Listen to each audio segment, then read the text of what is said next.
Guys जैसे आप अपने विंडोज 10 में या अपने विंडोज 11 में आप किसी भी तरह का कोई भी वर्क कर रहे हो और एट द टाइम अगर आपका जो माउस है, आपका जो टच पैड है, अगर आपका वर्क नहीं कर रहा है या आपका जो कर्सर है वो वर्क नहीं कर रहा है, एक जगह स्टेबल हो गया है और आप यहाँ पे कोई भी वर्क को आप प्रॉपर तरीके से अपना कर नहीं पा रहे हो या कोई भी टास्क को आप नहीं कर पा रहे हो, तो इस कंडीशन में आप इस प्रॉब्लम को आप सॉल्व कैसे कर सकते हो। अगर माउस के रिलेटेड प्रॉब्लम आ रहा है, आपका यहाँ पे जो कर्सर है वो वर्क नहीं कर रहा है, तो आपको करना क्या है कि आपको अपने कीबोर्ड में Alt प्लस F4 बटन को आपको यहाँ पे प्रेस करना है और प्रेस करने के बाद फिर आपको यहाँ पे डाउनवर्ड की ओर वाले बटन को आपको यहाँ पे प्रेस करना है। जैसे मैं यहाँ पे प्रेस कर रहा हूँ डाउनवर्ड की ओर वाले बटन को, और आपको यहाँ पे रीस्टार्ट का आपको यहाँ पे ऑप्शन शो होगा। तो अभी फिलहाल तो यहाँ पे मेरा रीस्टार्ट का ऑप्शन शो नहीं हो रहा है, तो मैं यहाँ पे साइन आउट ही कर देता हूँ। तो आपको यहाँ पे रीस्टार्ट का ऑप्शन शो होगा, तो आपको यहाँ पे वहाँ पे इंटर प्रेस करके आपको यहाँ पे अपने सिस्टम को रीस्टार्ट कर लेना है। और रीस्टार्ट करने के बाद फिर आपको यहाँ पे चेक करना है कि आपका जो कर्सर है, आपका जो माउस है, वो आपका यहाँ पे वर्क कर रहा है कि नहीं कर रहा है। अगर बाय द वे तब भी वर्क नहीं करता है तो आपको अब करना क्या है कि आपको अपने कीबोर्ड में ही विंडोज प्लस आर बटन को प्रेस करना है और आपको यहाँ पे एक कमांड टाइप करना है devmgmt.msc। आपको इस कमांड को टाइप करना है, देन आपको यहाँ पे अब इसे एंटर प्रेस कर देना है और आपके सामने डिवाइस मैनेजर आपका यहाँ पे ओपन हो जाएगा। अब ओपन हो जाने के बाद अब आपको यहाँ पे एक माइक पॉइंटिंग डिवाइस का आपको यहाँ पे ऑप्शन शो होगा। जैसे आप यहाँ पे देख सकते हो, यहाँ पे आपको लेफ्ट साइड की ओर आपको यहाँ पे माउस का एक आइकन शो हो रहा होगा, जहाँ पे mike and other pointing devices का ऑप्शन आपको यहाँ पे शो हो रहा होगा मिडिल में। तो अब आपको इस ऑप्शन पे चले जाना है। तो इस ऑप्शन पे जाने के लिए आपको करना क्या होगा कि यहाँ पे तो आपका यहाँ पे जो टच पैड है, आपका जो माउस है यहाँ पे वर्क नहीं कर रहा है, तो आपको अपने कीबोर्ड में टैब बटन को आपको यहाँ पे प्रेस करना है। लेफ्ट साइड की ओर आपको यहाँ पे टैब बटन शो होगा कैप्स लॉक के ऊपर की ओर, तो आपको यहाँ पे उस टैब बटन को आपको यहाँ पे प्रेस करना है और आपको डाउनवर्ड की ओर इसे करते जाना है और आपका यहाँ पे mike and other pointing device का आपको यहाँ पे ऑप्शन शो होगा। तो इस ऑप्शन पे लाकर आपको यहाँ पे राइट साइड वाले बटन को आपको यहाँ पे प्रेस करना है। जिससे आप गेम खेलते हो अप डाउन राइट लेफ्ट, उसके राइट साइड वाले बटन को आपको यहाँ पे प्रेस करना है और आपको यहाँ पे जो भी ऑप्शन है डेल टच पैड है या आपका जो भी टच पैड के रिलेटेड जो भी नेम होगा आपको यहाँ पे शो हो जाएगा। अब आपको इस ऑप्शन पे आकर आपको यहाँ पे अपनी कीबोर्ड में इंटर प्रेस करना है। इंटर प्रेस करने के बाद फिर आपके सामने कुछ इस तरह का पॉपअप शो होगा। अब आपको यहाँ पे अगेन आपको टैब बटन को प्रेस करना है। जैसे मैं यहाँ पे प्रेस किया हूँ 3 टाइम यहाँ पे प्रेस किया हूँ। अब मैं यहाँ पे राइट साइड वाले बटन को मैं यहाँ पे प्रेस करता हूँ तो यहाँ पे ड्राइवर वाले ऑप्शन पे आ जाएगा। अब आपको करना क्या है, फिर आपको यहाँ पे अगेन टैब बटन को आपको यहाँ पे प्रेस करना है 3 टाइम। तो 3 टाइम यहाँ पे मैं प्रेस किया हूँ तो यहाँ पे अपडेट ड्राइवर्स वाले ऑप्शन पे यहाँ पे आ गया है। अब आपको यहाँ पे करना क्या है कि आपको यहाँ पे अपने टच पे ड्राइवर को आपको यहाँ पे अपडेट कर लेना है। कभी कभार क्या होता है कि आपका टच पे ड्राइवर अपडेट नहीं होने के कारण भी आपका ये जो प्रॉब्लम है ये प्रॉब्लम आता है।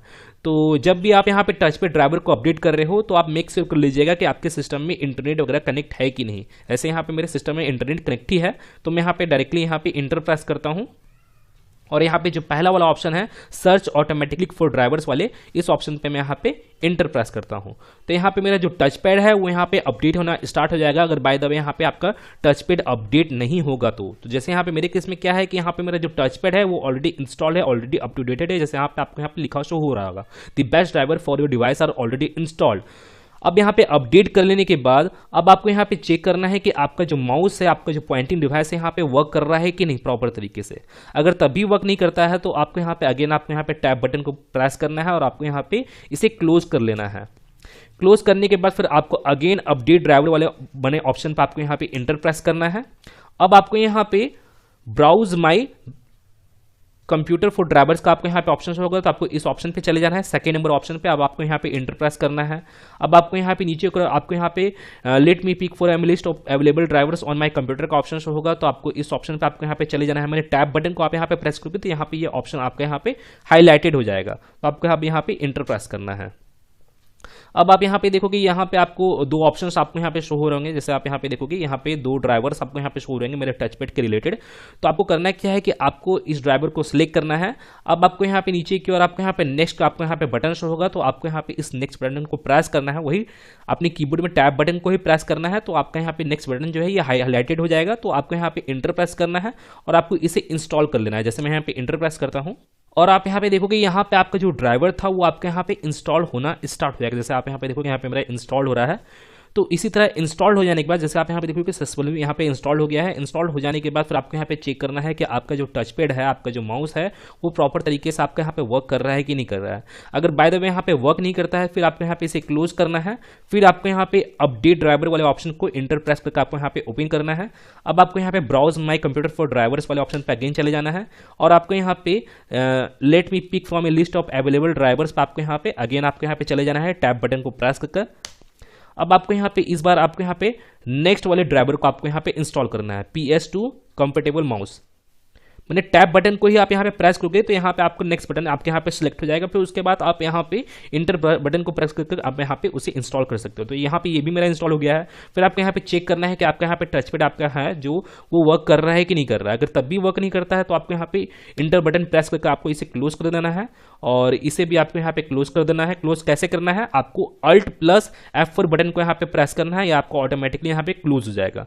तो जैसे आप यहाँ पे देखोगे यहाँ पे इंस्टॉल करने के बाद जिन्हें कुछ हार्डवेयर वगैरह चेंजेस होने के बाद फिर आपको यहाँ पे रीस्टार्ट का कुछ इस तरह का पॉपअप शो होता है।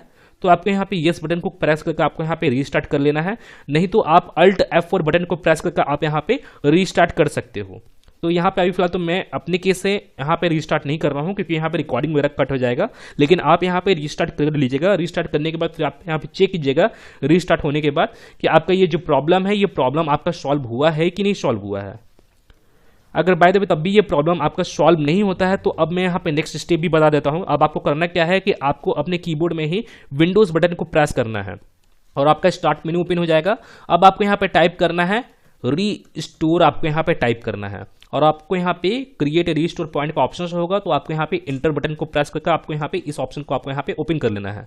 अब आपको करना क्या है कि अब आपको यहाँ पे अगेन टैब बटन को प्रेस करना है। आपको यहाँ पे सिस्टम रीस्टोर का ऑप्शन शो होगा तो यहाँ पे आपका ये सेलेक्ट हो जाएगा। अगर आप यहाँ पे टैब बटन को यूज करोगे तो यहाँ पे ये सिलेक्ट हो गया, हाईलाइटेड हो चुका है। अब आपको यहाँ पे इंटर प्रेस करना है तो आपके यहाँ पे सिस्टम रीस्टोर का जो ऑप्शन है वो आपको यहाँ पे ओपन हो जाएगा। तो यहाँ पे मेरा ये ओपन हो रहा है। और जैसे मैं आपको बता दूं कि कितने लोगों को मालूम नहीं होता है सिस्टम रीस्टोर के बारे में, तो जैसे मैं आपको बता दूं कि सिस्टम रीस्टोर क्या है और इसे करने से होता क्या है। जैसे मान के चलिए अगर आप अपने सिस्टम को रीस्टोर करते हो तो आपका जो सिस्टम क्या होता है वो आपका 1-2 दिन पीछे चला जाता है। मैंने आप रीस्टोर करने के दौरान आप यहाँ पे जो भी डेट और टाइम आप यहाँ पे सिलेक्ट करोगे आपका जो सिस्टम है वो 1-2 दिन पीछे चला जाएगा, मैंने पास्ट में चला जाएगा। और पास्ट में जाने का मतलब ये है कि मान के चलिए ये प्रॉब्लम आपका आज आया है, टुडे आया है और येस्टरडे को ये प्रॉब्लम नहीं था।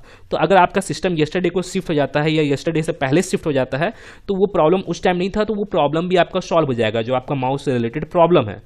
तो यहाँ पे आपको अपने सिस्टम को रीस्टोर करना है। तो रीस्टोर करने के लिए आपको यहाँ पे नेक्स्ट वाले बटन को प्रेस करना है।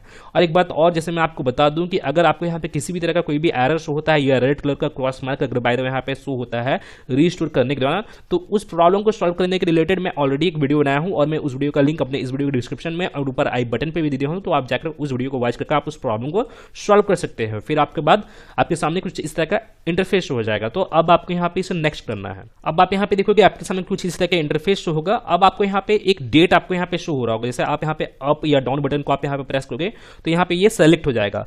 तो यहाँ पे मेरे केस में क्या है कि यहाँ पे एक सिंगल डेट यहाँ पे शो हो रहा है। अगर आपके केस में हो सकता है आपको 3, 4, 5, 6 और भी आपको यहाँ पे डेट शो हो, तो आपको करना क्या है कि आज के डेट के नियरली आपको यहाँ पे जो भी डेट यहाँ पे शो होता है आज के डेट के नियरली आपको उस डेट को सिलेक्ट करना है। अगर बाय द वे आपका सिंगल डेट शो हो रहा है तो आपको इस सिंगल डेट को ही सिलेक्ट करना है। सिलेक्ट करने के बाद फिर आपको टैब बटन को प्रेस करना है और आपको यहाँ पे नेक्स्ट का बटन आपके यहाँ पे सिलेक्ट हो जाएगा, हाईलाइट हो जाएगा। तो आपको यहाँ पे इंटर प्रेस करना है। फिर अब आप यहाँ पे देखोगे आपको यहाँ पे ड्राइव्स आपको यहाँ पे शो हो रहे होंगे। जैसे आप यहाँ पे देखोगे, जैसे मैं यहाँ पे जैसे मैं यहाँ पे अप डाउन बटन को प्रेस कर रहा हूँ तो यहाँ पे मेरा जो है ड्राइव यहाँ पे सिलेक्ट हो रहा है। तो आपको यहाँ पे अपने सी ड्राइव को सिलेक्ट कर लेना है। सिलेक्ट करने के बाद तो आपको अगेन आपको यहाँ पे टैब बटन को प्रेस करना है और आपका जो फिनिश का जो बटन है ये आपका हाईलाइट हो जाएगा। तो आप यहाँ पे इंटर प्रेस करके आप यहाँ पे इसे फिनिश करोगे तो यहाँ पे आपका जो सिस्टम है वो आपका रीस्टोर होना स्टार्ट हो जाएगा। और जैसे मैं आपको बता दूं कि रीस्टोर होने में कितने लोग का क्या होता है कि 10 मिनट का भी टाइम लगता है, कितने लोग को 15 मिनट, कितने लोग को 30 मिनट, कितने लोग को 1 आवर का भी टाइम लग जाता है। वो आपके सिस्टम के डेटा पर डिपेंड करता है कि आपके सिस्टम में कितना डेटा है, उसके अकॉर्डिंग ही आपको टाइम ड्यूरेशन देखने को मिलेगा। तो आप यहाँ पे रीस्टोर करके आप इस प्रॉब्लम को आप परमानेंटली सॉल्व कर सकते हैं। तो आप यहाँ पे रीस्टोर कर लीजिएगा और आपका जो प्रॉब्लम वो सॉल्व हो जाएगा। तो अभी फिलहाल तो मैं इसे कैंसिल कर देता हूँ और मैं इसे भी क्लोज कर देता हूँ। इसे क्लोज करने के लिए आपको यहाँ पे Alt+F4 बटन को प्रेस करना है, आपका ये क्लोज हो जाएगा। तो यहाँ पे अपने सिस्टम को रीस्टोर कर लेना है, और रीस्टोर करने के बाद फिर आपको यहाँ पे देखना है आपका जो प्रॉब्लम होगा माउस के रिलेटेड या आपका टच पैड के रिलेटेड, वो प्रॉब्लम आपका परमानेंटली सॉल्व हो जाएगा। अगर बाय द वे ये प्रॉब्लम सॉल्व नहीं होता है इन केस, तो मैं माउस और टच पैड के रिलेटेड एक और वीडियो बनाया हूँ, और वो ज़रा लॉन्ग वीडियो है, इससे लॉन्ग है ही है। मैं उसमें और भी मैं आपको यहाँ पे टिप्स और ट्रिक्स में वहाँ पे बताया हूँ, और भी प्रोसेसेस और स्टेप्स बताया हूँ, जिनको फॉलो करके आप यहाँ पे अपने टच पैड वाली प्रॉब्लम को आप परमानेंटली सॉल्व कर सकते हो। तो गाइज मैं फिर मिलता हूँ नेक्स्ट वीडियो में। Till then and bye. और एक बात और, सब्सक्राइब बटन पे 2-3 फैट लगा दीजिएगा, जिससे सब्सक्राइब हो जाए और घंटी वंटी गिर जाए।